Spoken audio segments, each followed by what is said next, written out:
What's going on, everybody? Justin Thomas here with a collaboration with podcast Winterfell, my good friend Axel Foley. We're going to be talking Game of Thrones. We're going to be going over all the seasons, talk a little bit of detail about the final season, how we felt. I've got some actual quick story edits that I did in 40 minutes, so let's see how those turn out. And we got cufflinks.com here on the screen. Axel can't see it, but it is the official sponsor of the podcast, and I'm sure he'll be telling you all about it.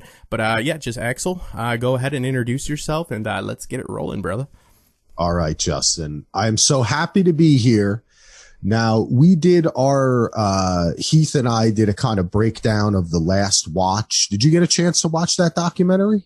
Yeah, I watched, I didn't catch the whole thing. I went out to my brother's last week, and I rarely ever go out to Raleigh and have a couple drinks. So I had it on like when I was laying down at the very end of the night. So suffice to say, I didn't consume it in the best most efficient manner. Well, that's okay. It was great though. We had a fun time.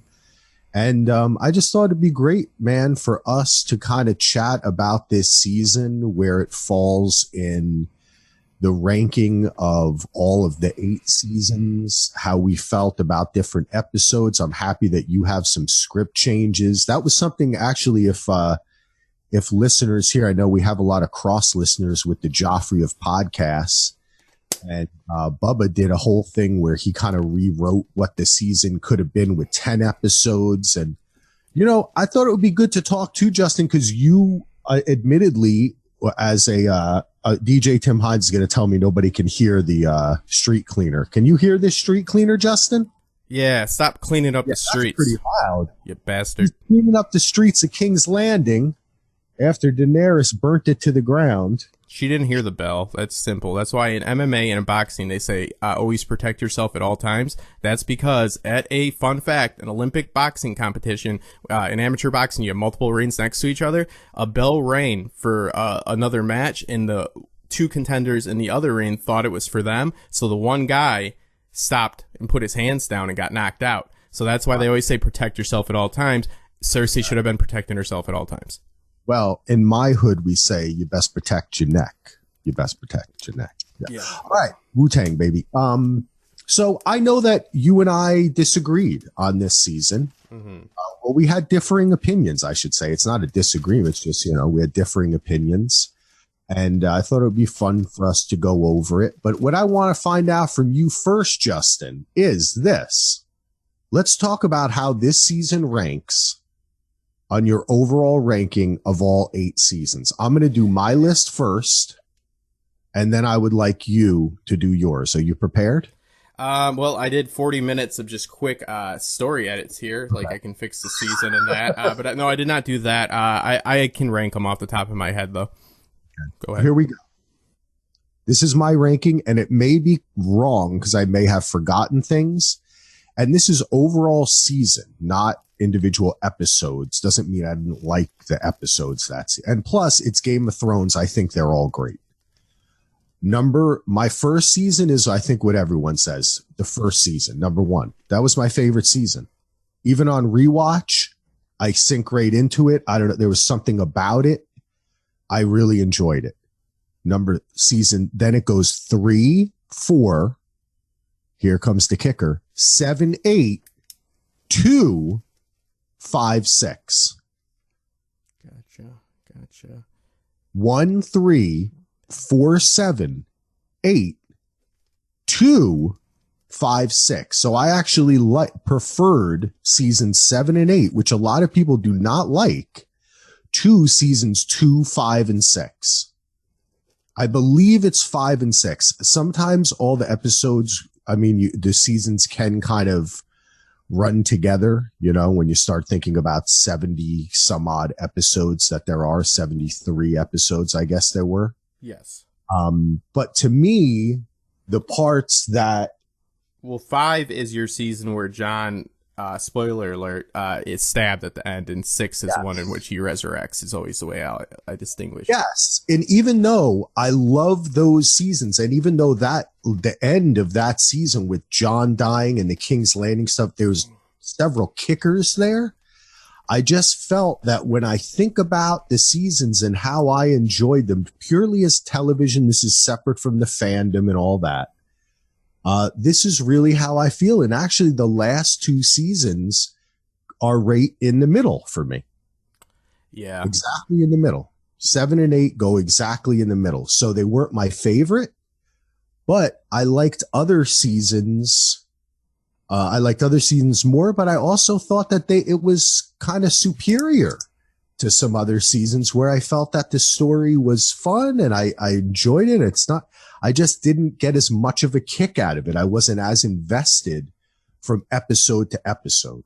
Where does your 8 fall? The number, so it would be my 5th out of 8. Okay. Gotcha. Solid picks.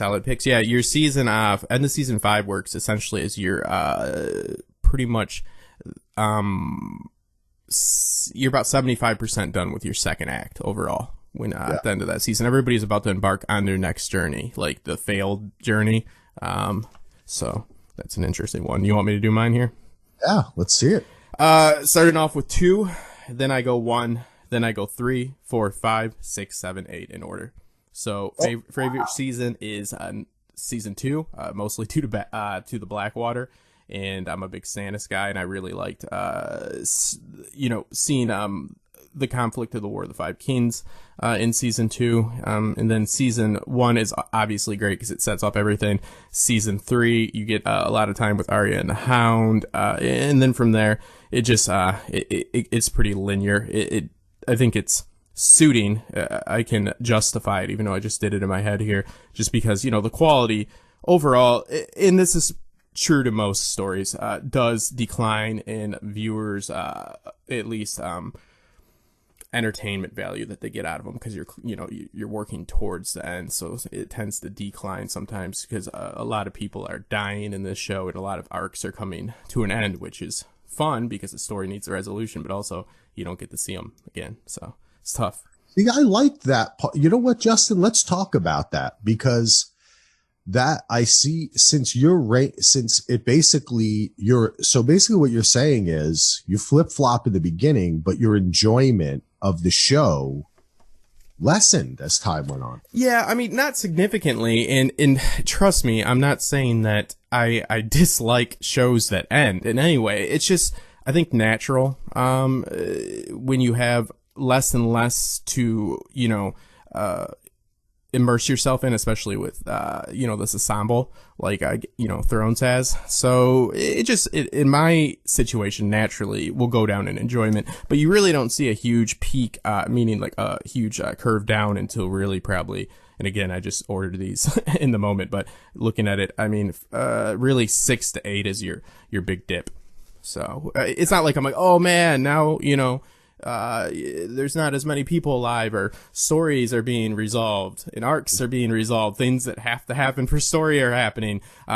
This is making me mad. It's, just, I don't know, maybe it's just, I think it's just a natural event to happen. It's just the way we are as human beings. We don't want things to end.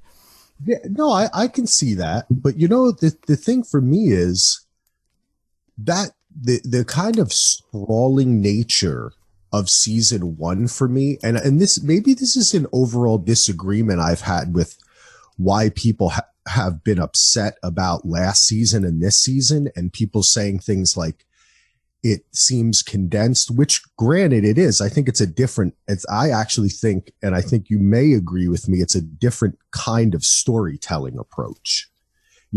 I don't necessarily, I think that it may have been from conditions we know of, wanting to end the show and blah, blah, blah. And people have contracts and all that. There's not just Dan and Dave involved here. There's thousands of people, which I thought it was great. They showed that doc at the end to kind of get us to the level of the actual people who are working on it. But what I'm trying to say is I liked that shift. Mm-hmm. I liked less characters. I liked that people were dead. I liked that there were less old white guys with beards that I wasn't quite sure in the beginning who was who.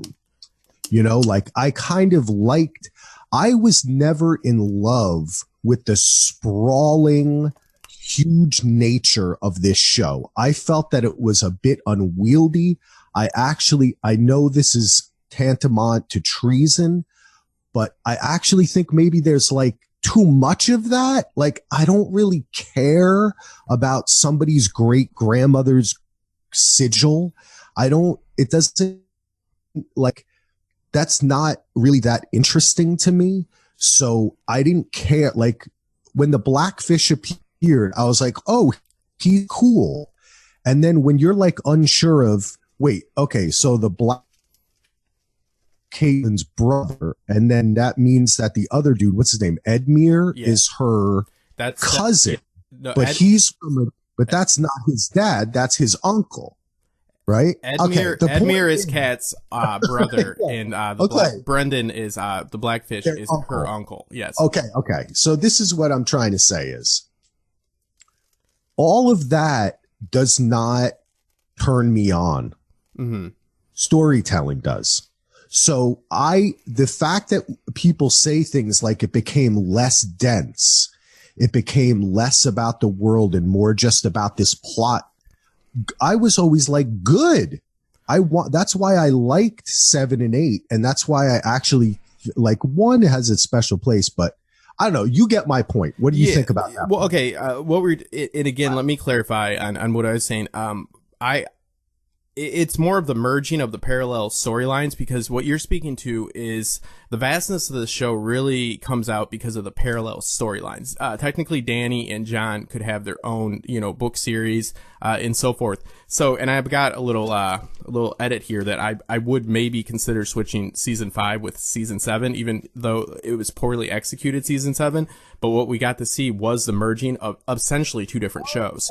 So, it was really enjoyable. They did it like shit, which tends to be a trend for them, in my opinion. But what we got was really good, meaning we didn't get there in the best way. But once we got it, we got to see all these people interact with each other and show, who they were and really lay it out. So, yeah, in no way do I get upset when there's just less people. And in no way does the story get less dense. It can be more layered with less characters easily. It's just, when they do combine the show, it's thrilling, but also you start to get more of your, conventional storytelling as well. So some of the lure for some people probably does go away, but it's not like I hate that or anything. It's just, it's just a fact that as they ran out of source material, which is just as much on George, as it is on them, that, things started getting a little choppy. So yeah, but I could consider going from 7 to 5 because again, like I really like what came out of 7. And 5 was heavily, pretty much focused on, the Wall, which I was never really a huge fan of that, storyline. Yeah. You know what? I see your point there that you were unhappy with the way, and I like what you say about the parallel storylines, because that's something that was never quite equal, was it, Justin? Like they never invested. I always, if we look back at this series and ranking this series and you try to think of it that way, it would have been cool if maybe we had some, maybe intrigue on Dany's side instead of the same story over and over and what she does, like, even though I see it, there never was any of that. That's more of a rags to riches, Dany, and it's survival and, all about getting to Westeros. And then when you go across the Narrow Sea with Jon's storyline in the many other storylines that are happening in the 7 Kingdoms, you run into more of the politicking, political intrigue, and so forth. So yeah, you get more of a rags to riches over with Dany. That's interesting because you're right, because it seems to be like Essos politics only exists in the framework of Westerosi politics on the show. Yeah. Within itself, it's just people battling. Yeah, and Dany's, kind of rolling through as she goes, and, trying to, not just trying, but, that's essentially a big factor in something I think that should have been included. It is how much, societal reform and change in its institution over there in those city states and so forth, that you know, she was the hero in the one that was known for everything she did across the narrow sea, and it didn't really transfer over to Westeros, which was, you know, it's frustrating for Dany. I mean, I would imagine, just trying to immerse myself into that character, I would be very frustrated, because it's like, hey, I've done shit too. Look at me. Yeah, that's true. No, that's absolutely true. And that's something that I think we'll talk about when we talk about these episodes, because that was something that was lacking from this season. All right, let's I'm trying to think of the way you were saying to switch it in the parallel storylines. And I guess that's why I have season 7 rated so high. 3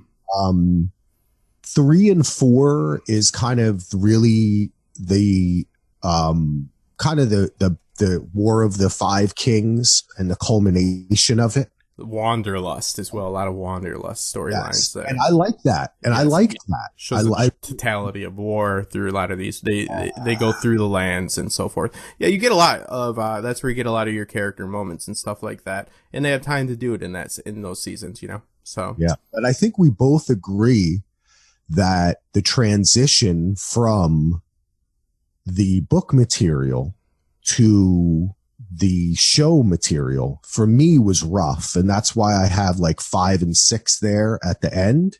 But I felt like they stabilized themselves in 7 and 8, which I know you don't agree with, but I liked the way that Dany finally got there. I liked season 7. I was thrilled by it, and I was really thrilled by season 8. I feel like 1, 3, and 4 are in the front for me, because they had spectacle, crazy plot twists, and great character development, whereas 7 and 8 didn't have as much of the deep character stuff that I've talked about, but it was at a different point in the story.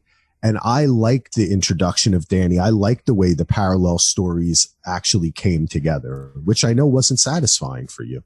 Oh, no. It was. It was the contrived reasons that they give for not attacking King's Landing, all of the silliness that they go through to just, you know, simply avoid conflict. That is, you know, it's a unearned suspension of disbelief that happens a lot in season 7. And just on all seriousness, seriously, just load up Cersei's army a little bit more in season 7. Like, just, you know, you're making these logistics up. Stop making it harder on yourself. But no, I actually did a whole video right before the season started, because I did a full rewatch, and as you knew, like I was going through it, looking at any scripts I could get a hold up and looking at the adaptation process. In season 7 is actually fascinating, and you get to see there's not a lot of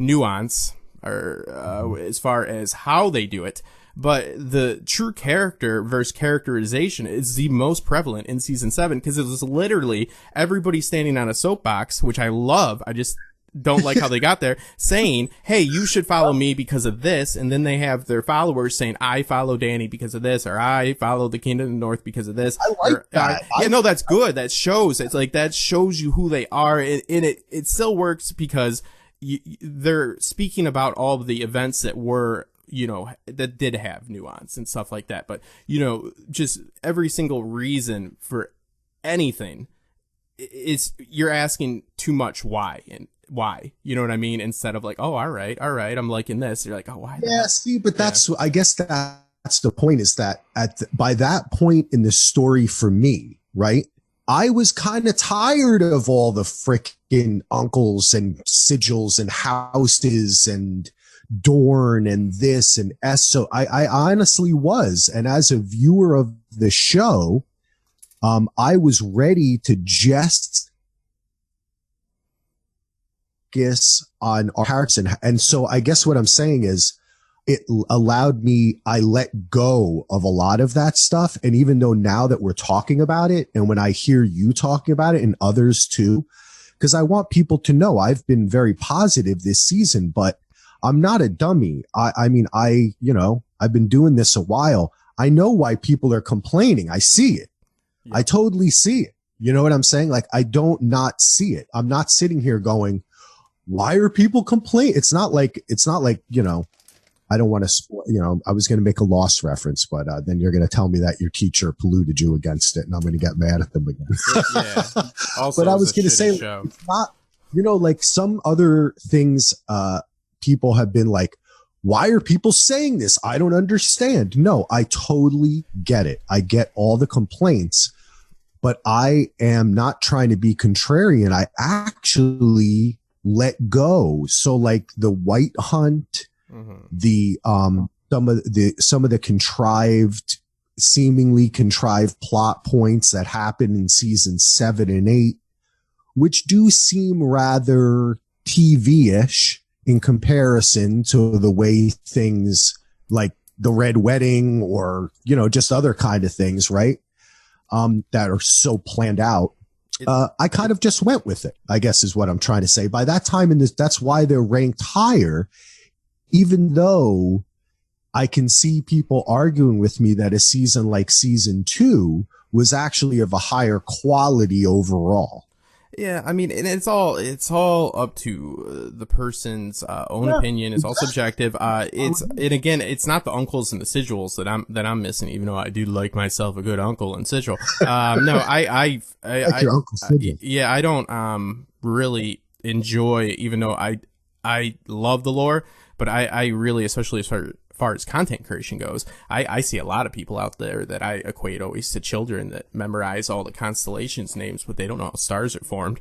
And then they think that they can criticize how stories made. So what I'm talking about is, season 7 is yes, we're ready because we're sick of Essos, just like we are in the books. The way she gets there is perfectly fine. It's just a whole lot of hurry up and wait, is what happens. So that's frustrating. And there's a reason for this hurry up and wait, because they can't have that battle with Cersei, because we saw how they, you know, arguably did it then, now, but you know what I'm saying. So they have to address the White Walker problem first. So it's a lot of hurry up and wait. In the situations are always kind of on that line of like, hey, are you really selling this to me in a way that I can, you know, allow you to, pass it off with, you know, a reasonable amount of suspension of disbelief by me. Like, you have to earn your suspension of disbelief. You can't show the puppet strings, what I'm trying to say. So, I mean, but it's not terrible. And what you get in season 7 is really great. It's really a great insight to who these characters have become, and the world is changing as well. So, yeah, you know, it's totally valid argument. You know, it's not even an argument, just discussion, you know. Yeah, baby. We're discussing Game of Thrones. You got any songs for me? Any singing from you? I don't get you to sing often, Justin. I saw that about, I don't know. I don't want people to look at me like I'm an idiot.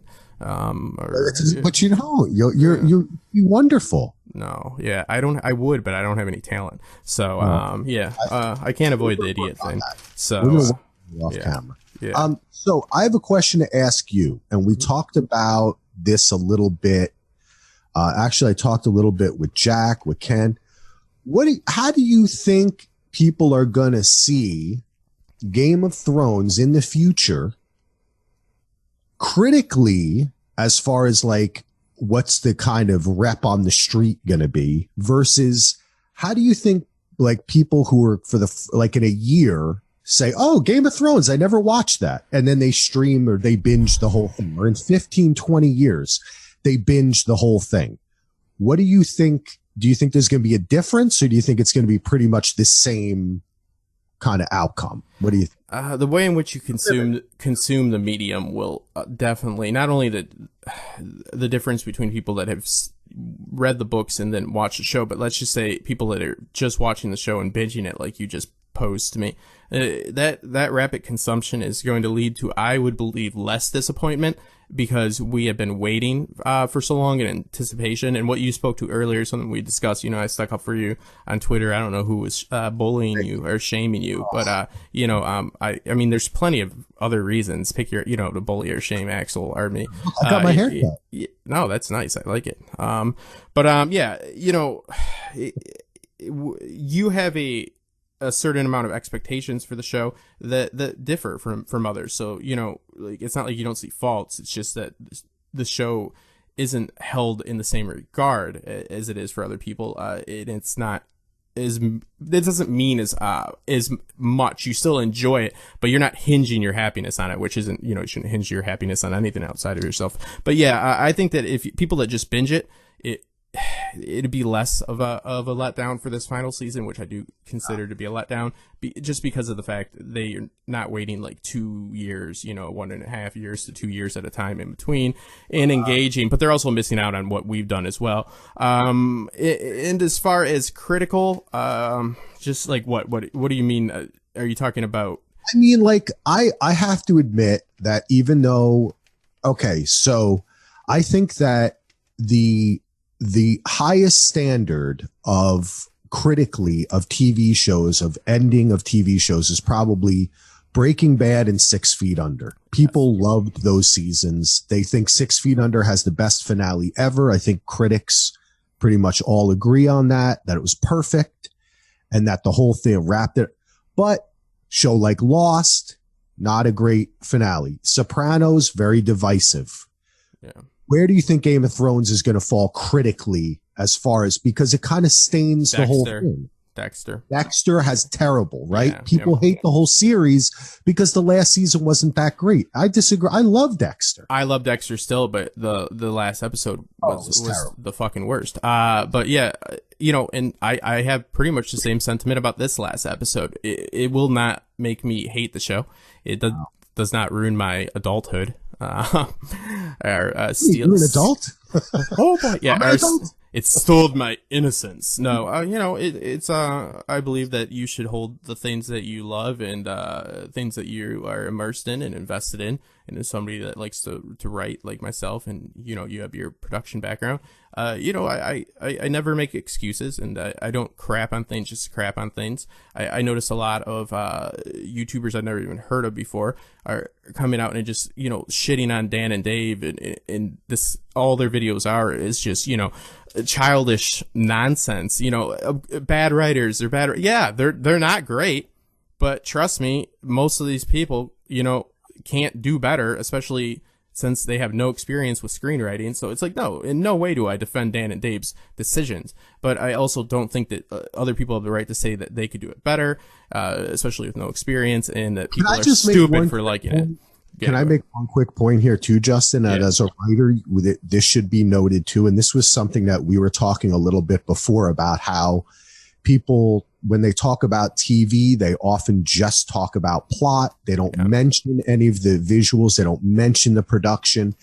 And then they say, well, that's an excuse if you mention that. No, this is the medium.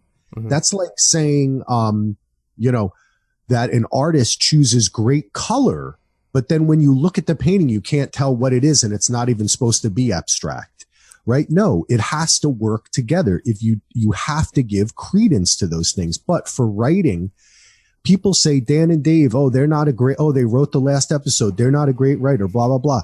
And then they'll go on Twitter and all they're doing is quoting the show. Who do you think wrote that dialogue? Yeah. Dan and Dave, you might fault them for their overall plotting. Yes, okay. That's exactly it, is their overall That's plotting. Okay. You can fault them for that, which, by the way, is not just them. That's usually broken down by a bunch of assistants and also HBO giving them notes, which they do. I know all about boarding. Yep. But dialogue is something that I want to stand up for them. I think Dan and Dave are great dialogue writers. I really do. I think if you look throughout this series, they have employed, though you may have faulted some of the plotting, I think that they have done some great dialogue writing, and that I think, yes, they have borrowed some stuff from the books and they famously changed it. But I just wanted to interrupt. I apologize, just to say that you may not think they're great writers, but I think they're great dialogue writers. And they're professionals, I mean, they didn't stick this landing. Ending a television show is one of the hardest things to do. It is much easier to start a story than it is to end one. some people will turn a pilot script into just a one-off because they don't want to have to end the story, and they can't. Some people start a pilot, then vice versa is a situation where they will have the ending in mind first and have trouble starting it. So it just is what it is. I even, you know, because I'm not out there selling screenplays, just because I've taken courses and I continue to do, you know, self-educate and write myself. I don't think that I'm some, you know, God's gift of screenwriting, but I have an understanding of how it works for sure. And there is fair criticism to have, and people need to realize from what stance their critique is coming from. Just because you enjoy a show so much doesn't mean you understand how it's made. I drive a car every day. I own a car. I don't know anything about engineering. I'm not a mechanic, so I can give a review on a car and says it doesn't pick up as fast, or it handles. You know why I chose bad. my car? What's that? You know why I chose my car? It had a dashboard that was lend itself to cocaine use. No, God, no.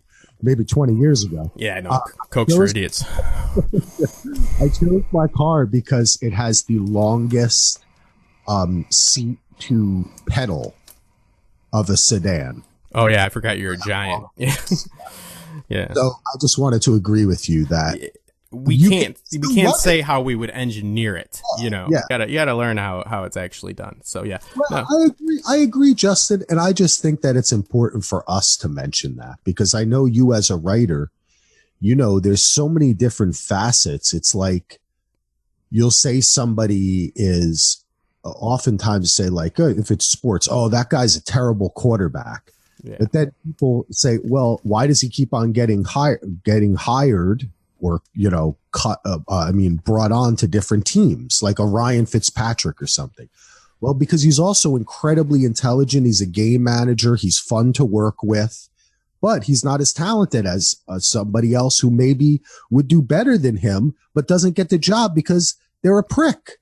Yeah, or they don't remember the plays, or they, you know what I'm saying? They don't communicate well. You need to compare professionals to other professionals. You know, I won't put myself in that box. I don't have, you know, that much delusion, you know, but we see a lot of people do, you know, it's not only did they not enjoy it, but they could write a better script. And I got some story notes right here, and I did them in 40 minutes. So they're just, you know, ideas how I think it could have been an enhanced experience.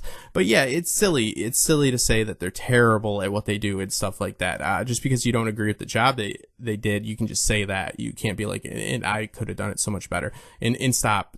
Again, with all the ignoring of mediums that people do. Oh, books are so much more detailed. I'm like, they are descriptive by definition. Okay? Like, it's a different medium. My car doesn't fly as well as my jet. You have a jet? Yeah, I'm rich as fuck. Oh, man. So, yeah. I'm on a boat. Yeah. All right, let's keep it moving. We're going to, as I adjust my mic. Oh, that's perfect mic adjustment there. Let's talk about each episode. All right? Let's start it off. You've got some notes. I've got some ideas, and we're going to run through them.